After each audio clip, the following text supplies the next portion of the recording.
আল্লাহ তাকে ওহী করে জানিয়ে দিলেন। মুসা কোনো নবীর হাতে যে ক্ষমতা নাই এটা এই হাদিস দিয়ে প্রমাণ করা হয়, কারণ আল্লাহ নাইলে ওহী করে জানাতেন না। তা বলছে ঠিক আছে, তার শর্তটা তুমি মেনে নাও। তার মানে আল্লাহ। আজকের বিষয়টি নিয়ে আলোচনা করবেন দেশের প্রখ্যাত আলেমে দ্বীন, অত্যন্ত জনপ্রিয় সুপরিচিত একজন বক্তা শেখ মাহমুদ বিন কাসিম। আল্লাহ তাকে ওহী করে জানিয়ে দিলেন। মুসা কোনো নবীর হাতে যে ক্ষমতা নাই এটা এই হাদিস দিয়ে প্রমাণ করা হয়, কারণ আল্লাহ নাইলে ওহী করে জানাতেন না। তা বলছে ঠিক আছে, তার শর্তটা তুমি মেনে নাও। তার মানে আল্লাহ ডিসাইড করে রেখেছিলেন এই মহিলা যদি জান্নাত চায় জান্নাত পেয়ে যাবে। তাকে বলে দেওয়া হয়েছে যে হ্যাঁ, তুমি আমার সাথে জান্নাত থাকার অনুমতি পেয়ে গেছো। তখন ওই লাশ বের করা হয়েছে, তারপরে তারা রাতারাতি সেই অঞ্চল ছেড়ে দিয়েছিলেন। তো এটা সহিহ ইবনে হিব্বানের 723 নম্বরে রয়েছে। আমাদের রাসূল না বললে হয়তো আমরা কিচ্ছা হিসেবে উড়িয়ে দিতাম, কিন্তু হাদিস তো সহিহ। এই রাসূল বলেছেন, তোমরা কি ওই বুড়ি মহিলার মতো হইতে পারো না? সব কিছুর ক্ষেত্রে খালি দুনিয়া দুনিয়া চাও। আল্লাহর কাছে যখন তুমি দাঁড়ানোর তৌফিক পেয়ে গেছো, তাহলে তুমি আল্লাহর কাছে দাঁড়িয়ে তুমি জান্নাত কেন কামনা করো না?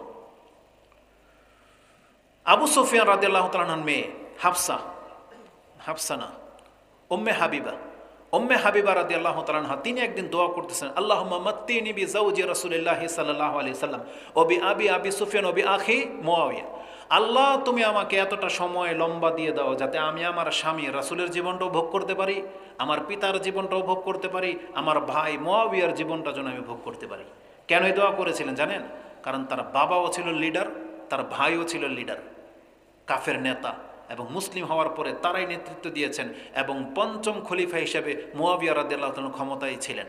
তার মানে একজন ক্ষমতাসীন ভাইয়ের মেয়ে কত শান শৌকতের সাথে চলবে যে তার বাবাও নেতা, তার ভাইও নেতা, তার স্বামীও নেতা।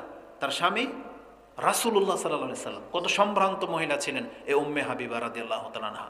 কিন্তু রাসূলুল্লাহ সাল্লাল্লাহু আলাইহি সাল্লাম তার এই দোয়া শুনে তিনি বলতেছেন, লাকাদ সাআলতিল্লাহা আজালিন মাদরুবাতিন ও আসারিন মাকসুমাতিন।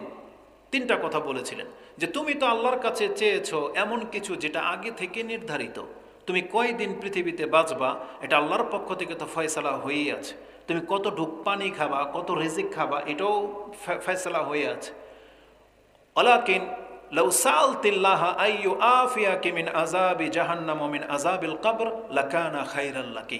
তার মানে তোমরা যারা দুনিয়া চাচ্ছ, তুমি এই দুনিয়া না চাইলেও তুমি সেটা পাইবা। কেউ যদি আল্লাহর কাছে দুনিয়া না চায়, আচ্ছা বলেন তো দেখি, আমাদের মধ্যে কতজন ব্যক্তি আছি যে বয়স আল্লাহর কাছে চেয়ে এনেছি?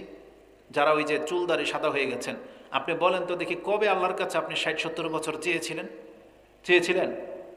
বলেন, কে চেয়েছিলেন?